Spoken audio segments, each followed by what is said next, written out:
আমার এক কাহিনী মনে উঠছে।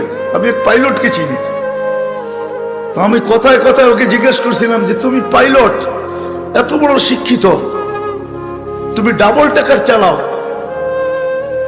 বড় বড় ফ্লাইট চালাও, দূর দূর যাও, তুমি এরকম হলে কি করে? আমাকে বলতেছে মৌলানা मैंने अल्लाह को करीब से देख के हुआ, আমি আল্লাহকে কাছের থেকে দেখা তারপরে এরকম হয়েছে। আমি বললাম যে তুমি আল্লাহকে কাছের থেকে দেখলাম মানে? আমি ফ্লাই করে যেতেছিলাম হেথ্রো এয়ারপোর্টে লন্ডনে। যখন আমি ইংল্যান্ডের সীমানায় ঢুকে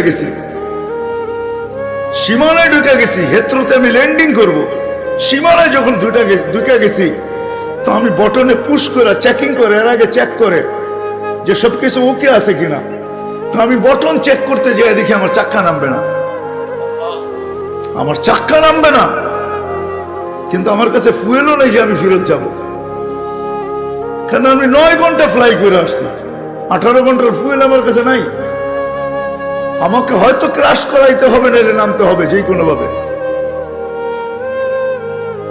বলে আমি হেথ্রো টাওয়ারের সাথে যোগাযোগ করছি যে আমার এই অবস্থা, কি করবে করো, আমার কাছে ফুয়েল নেই, আমাকে হয়তো ক্রাশ হইতে হবে, নাহলে কোনো ব্যবস্থা হইতে হবে যে আমি ল্যান্ড করতে পারি।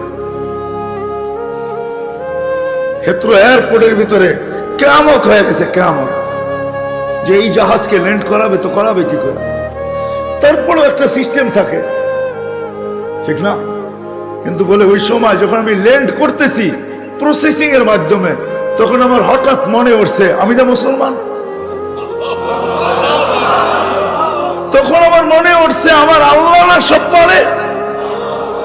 বলে আমি চিৎকার দিছি ককপিটের ভিতরে, আমার আল্লাহ সব পারে বলে বটনে চাপ দিছি, গড়গড়ে আমার চাক্কা নেমে গেছে। আমি স্বাভাবিকভাবে ল্যান্ডিং করছি, এর আগের কিয়ামতের চেয়ে বড় কিয়ামত হয়ে গেছে। পুরা এয়ারপোর্ট ছুটে আসছে, তুমি আমাদেরকে এই ধোকা দিলে, তো দিলে কেন? তোমার জন্য হেথ্রো এয়ারপোর্টের মতো হাজারো ফ্লাইটকে আমরা বাতিল করছি, ডাইনে বামে পাঠায়া দিছি যে অঘটন থেকে বাঁচার জন্য। তুমি তো স্বাভাবিকভাবে ল্যান্ডিং করলে। আমি বললাম যে চেক করো, তারপরে কথা বলো।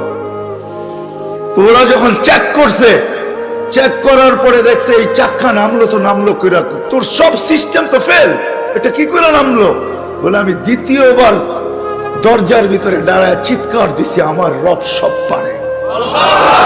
তখন আমি এয়ারলাইন্সের মালিককে, এয়ারলাইন্স চালাদেরকে চাবি বুঝাইয়া দিছি, লও তোমাদের চাবি, 4 মাস পরে চাবি